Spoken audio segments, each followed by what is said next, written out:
The most stressful moment of any triathlon is the first 300 meters of the swim. The panic that many new triathletes experience in the swim is not because of one single event, but because of a combination of stresses that escalate the tension and spin things out of control. Here are a few tricks and tips that will help you remain calm and have a swim that is both comfortable and sustainable.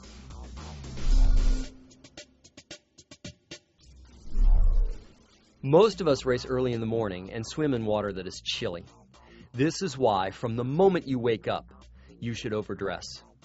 Dress in layers to keep your core temperature elevated and to maintain warmth as you make your way to the race. Set up your transition, perform your warm-up, and don your wetsuit.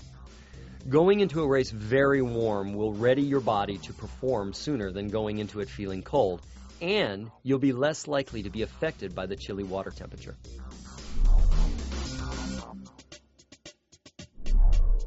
Going from a deep, peaceful sleep to the start of a race without fully waking up the body can be a shock to the system. The easiest warm-up is a short run outside the transition area. While still overdressed, run for 8 to 12 minutes. Start easily with a jog and build from there. Be sure to include a few short, sharp intervals of approximately 30 to 50 seconds that elevate the heart rate to at least 80% of maximum.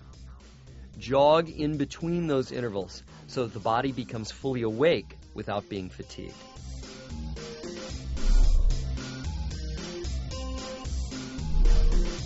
We all put our wetsuits on the same way, one leg at a time. But those in the know go the extra step of pulling the fabric high onto the shoulders. Once the suit is on, use the pads of your fingers to pinch an inch of rubber in the thigh and hike that up so that the suit is tight in your crotch. Then pinch an inch at the hips and pull that into the midsection. Keep hiking the material up and up till there is absolute freedom in the shoulder area.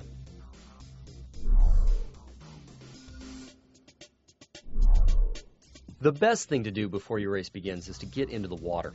This gives you an opportunity to get the feel for the water, the taste in your mouth and the smell in your nose, and some water between you and the wetsuit so that the shock of the temperature is checked off well before the start. This will also give you a chance to swim and loosen up the shoulders.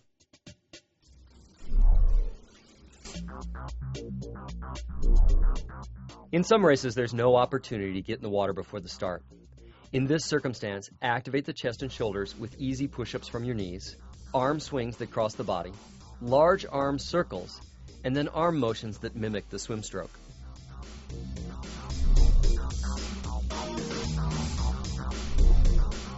If you're a fast swimmer, get to the front of the group rather than starting in the back and having to swim over slower swimmers. If you swim slowly, go to the back of the group and swim steadily from the start at your comfortable pace. If you're a tweener, start near the front but off to one side. That will allow you to avoid the stress of the scrum by pulling off to the side if things get too chaotic. Use these tools in addition to a confident, positive mental attitude, and you'll have a smooth, fast swim that launches you into a great race.